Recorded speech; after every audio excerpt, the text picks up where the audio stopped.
ก็เศร้าไวๆเด้อเศร้าไวๆเนาะ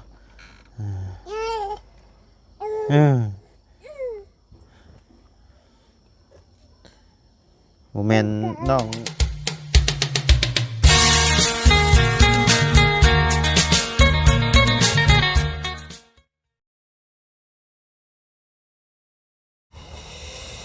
เอาเนาะพี่น้องเอ้ยบ้านนี้เนาะมาบ้านนี้ว้าโธ่กบใหม่กบตอกแล้วพี่น้องทั้งสร้างเพิ่นเนาะเจืองก็ยังอยู่พอเก่าอยู่เนาะพี่น้องเอ้ยยังบ่ได้ไปทางใด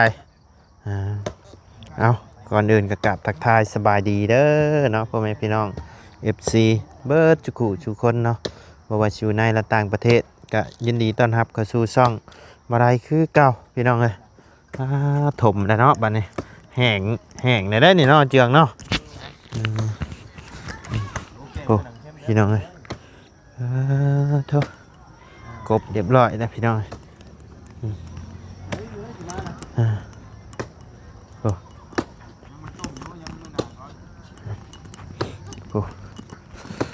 โอ้ใหม่มื้ออื่นน่าจะมากบน่าจะแล้วเนาะพี่น้องโอ้ใกล้แล้วเนาะใกล้สิเบิดแล้วสบายดีเดี๋ยวสบายดียังบ่ได้ไปข้างในอยู่ยังอยู่พ่อเก่าอยู่พี่น้องเอ้ยจ้ะ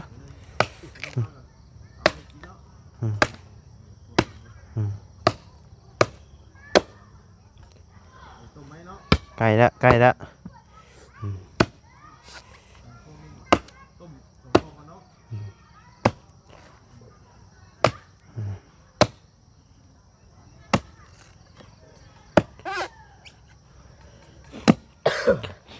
สร้างกับเมื่อเลยเนาะคำเลย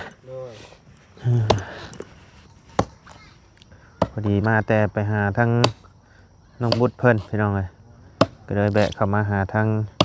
เจืองเพิ่นคือเก่าเนาะ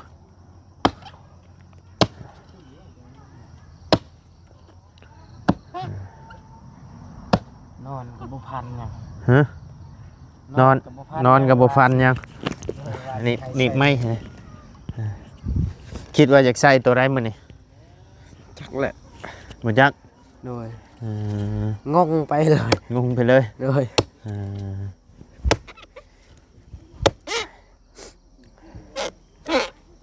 ขันนอนพันใครเนี่ยถือบ่ถือก็อยากคู่อยู่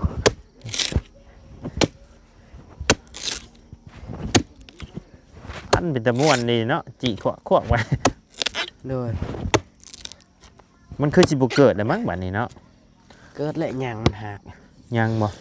ต้องเอาลงอีกบ่นี่ต้องซับลงอีกบ่โดยต้องซับอีกแหละ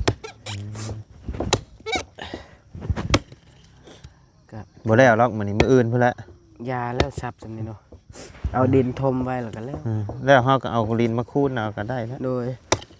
คูนให้มันสูงขึ้น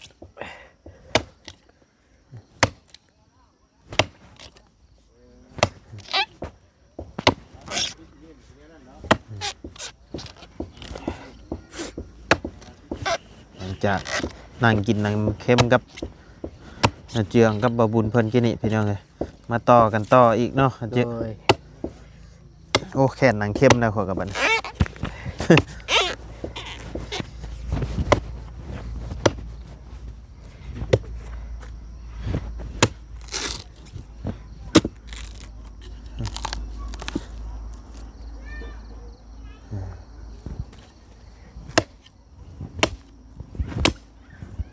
เห็นทองนั่นนี่ใครเนี่ยโอ้เห็นทองก็เรียบร้อยแล้ววะเนาะด้วย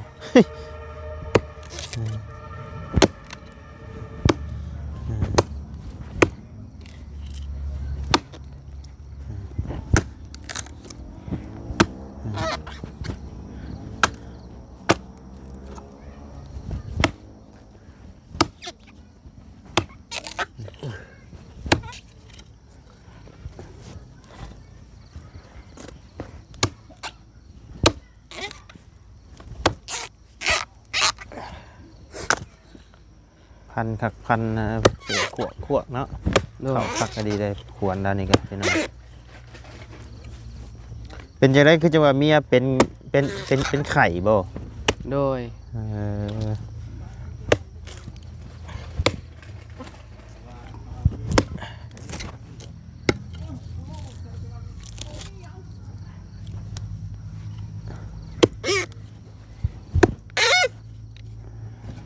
เอาดีๆได้ดุดได้ โดย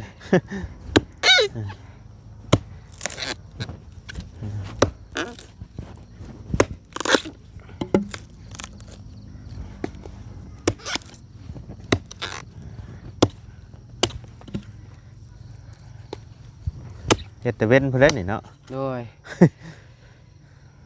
ผักแล้วก็ใส่ต่อเลยเด้น ตัวนี้แหละมันเมื่อย อ่า ใหญ่ โอ้ยแถวนี้ก็ใหญ่คือกันแถวนี้ โดย เด็กแสดงบ่เด็กแสดงซับนำบ่ เล็กแสลงมันบ่ได้ ได้แต่ควรนี่แหละเนาะ โดยมันแข็ง อืม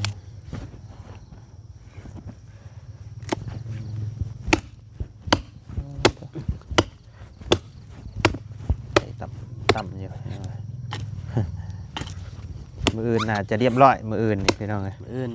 บ่หมดก็ยังน้อย เบิดมื้ออื่น หมดบ่ เพราะว่ายังเหลือหน่อยเดียวเด้ โดย มือโพงบ่ได้นี่เนาะเจ็บมือบ่ บ่เคยเฮ็ด เคยเฮ็ดแต่บ่เจ็บเนาะ โดยเอาทางให้กว่านี้แหละ ทางให้ยังควรบักใหญ่แล้วเนาะ โดย ต้นไม้บักใหญ่ได้พันเนาะ โดย แต่ว่าชั่วมือนี่กับใครแน่มีจักรนำเนาะ โดย ซอยทุนแดงพี่น้องมีบ่จักรตัดไม้เฮือนจ้ะ บ่มี บ่มี โดย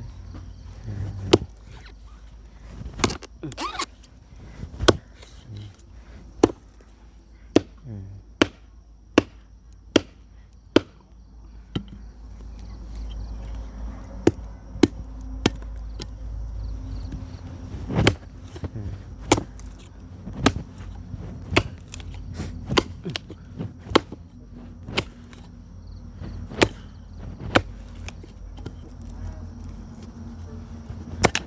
โอ้ยเอาดีๆดิถึกหน้าแข้งเด้ โดย เสียวเลย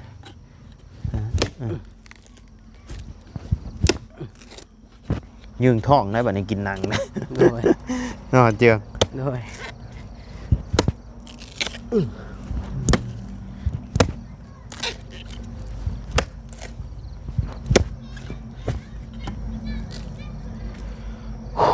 เมื่อย หายใจบ่ออกเลย เมื่อยกับพักผ่อนก่อน โดย อ่าแข่งในแต่ว่านะฮะ แข็งแล้ว ท่านได้อาบน้ำได้นี่เนาะไปอาบน้ำอีกได้นี่คำมืด สิ เลย ไปอาบในนี่แหละ อาบไม่ใช่นะ น้ำเอยคอนเอยอ่อน เรามีน้ำบ่ โดยเราเป้งมาให้เต็มทั้ง เพราะเราเปล่งมาไว้อยี่นี่ โดย อืมเรามีน้ำไอ้นั่นบ่ น้ำสร้าง เรามีน้ำสางเนาะ โดยเราจงกันกับเฮือนเข้าเจ้าหันเด้ อ๋อเราเปล่งมาไว้หดพักบ่ โดย อืม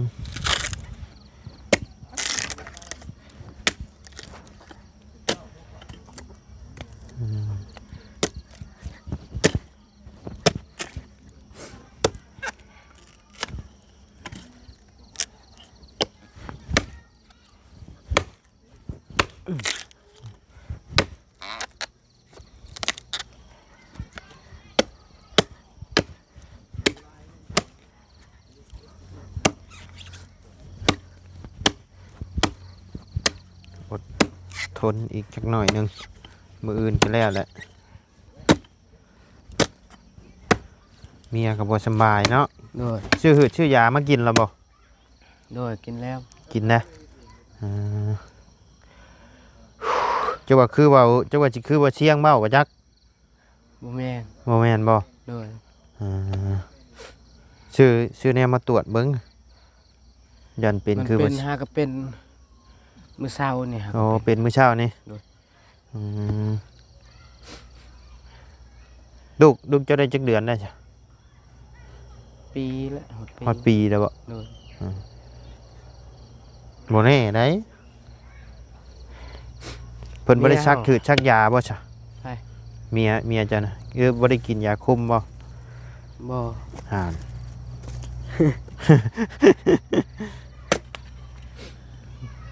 ยังคือว่าเสียงว่าวดีพี่จัก บ่แม่นข่อยว่า โมแมนบ่อืม บ่แม่น เขากะ คันเราทองข่อยก็ฮู้แหละ จะฮู้บ่ ฮู้แหละ เอาคือว่าฮู้เอายันนั่นคือกำเรากำลังท้องเลย บ่แม่น อ่าคันท้องนี่จะฮู้บ่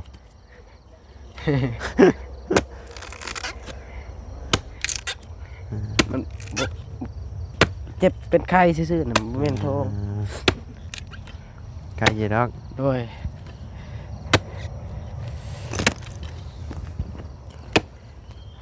โอ้ยุงหลายแถบบันนี้เนาะ โดย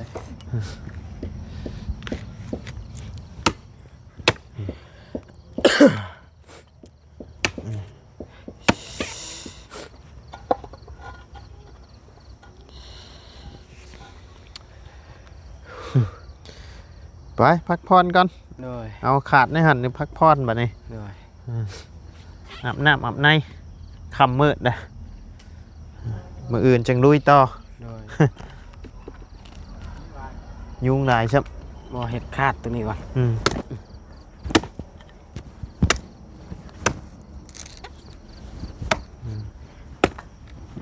อุ้ยยุงคือลาย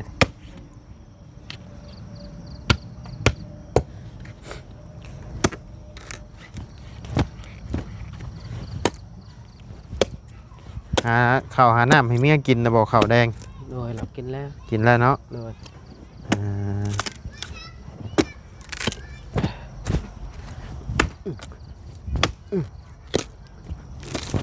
ยากกระดอน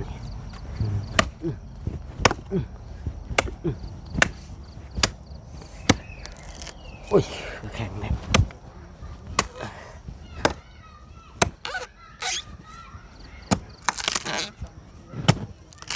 เชื่อ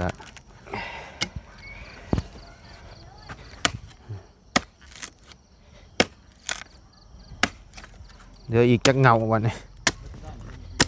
เดี๋ยวอีก เอาตัวนี้แหละ เงานี่ใหญ่เลยเนาะ ตัวนี้มันติดกัน เออ 1 2 3 ใหญ่ดีดอก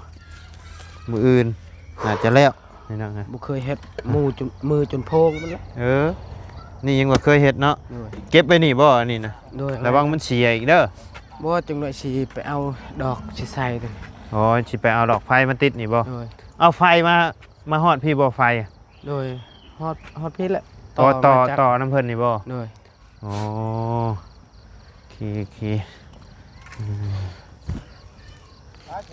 โดย โดยอู้ยุงอู้ยุงกัดหน้าผาก ยุงหลายเนาะ โดย เออใช้ทางเมียเจ้าไปพาขึ้นไปเบิ่งเมียเจ้าแน่เป็นได้ได โดย ใครแน่ล่ะบ่คือเห็นได้ยินเสียงไอแอกอยู่ ฮักเอ้ยยั่วน่ะเจ้าน่ะ ใช้เป็นได้ไดใครแน่ล่ะบ่ โดย หืออึ๊บครับเครื่องมือเพิ่นปะไว้นี่เด้อนี่เนาะ โดย เจ้าจะไปก้านเด้เครื่องเพิ่นเสียเด้ โดย สบายดีเด้อเลยสบายดีทุจ้าไว้ทุจ้าบ่สบายบ่ใครเนี่ยล่ะบ่ กะไข่ อืม หัว เจ็บหัว ชื่อยายังมากินนะ กะญาติเอาเสียงชื่อย าบ่เชียงชื่อใช้ ยาธรรมชาติ ยาเออปวดหัวติ โดย อืมเอ่อ มีแต่เจ็บหัว มีแต่เจ็บหัว เออ อืมเป็นแต่เหิงนะบ่ หาก็เป็นเศร้า อาจจะเป็นเช้านี้ โดย อ้ายมีอยู่ยาคันว่าเจ้าสิกินบ่ ยาแหละ ยาไอ้พารายาไอ้มาแต่ต่างประเทศบ่ได้ มันหายแล้ว ฮะเดี๋ยวอ้ายสิแบ่งให้กันเจ้าสิกินนะ เทื่อหน้าอีกมันหาย พ บ่เป็นหยังนะจ๊ะเนาะ โดยกินผสมกันกับยาธรรมชาติ กินยาแบบยาต้มยาอย่างนี้บ่ โดย ยาหักไหม้เนาะ โดย โอเค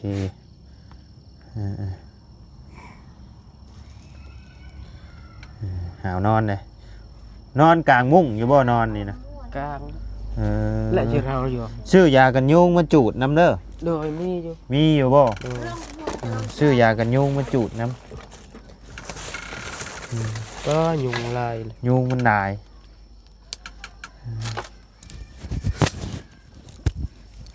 ครับจังไดก็เศร้าไวๆเด้อเศร้าไวๆเนาะ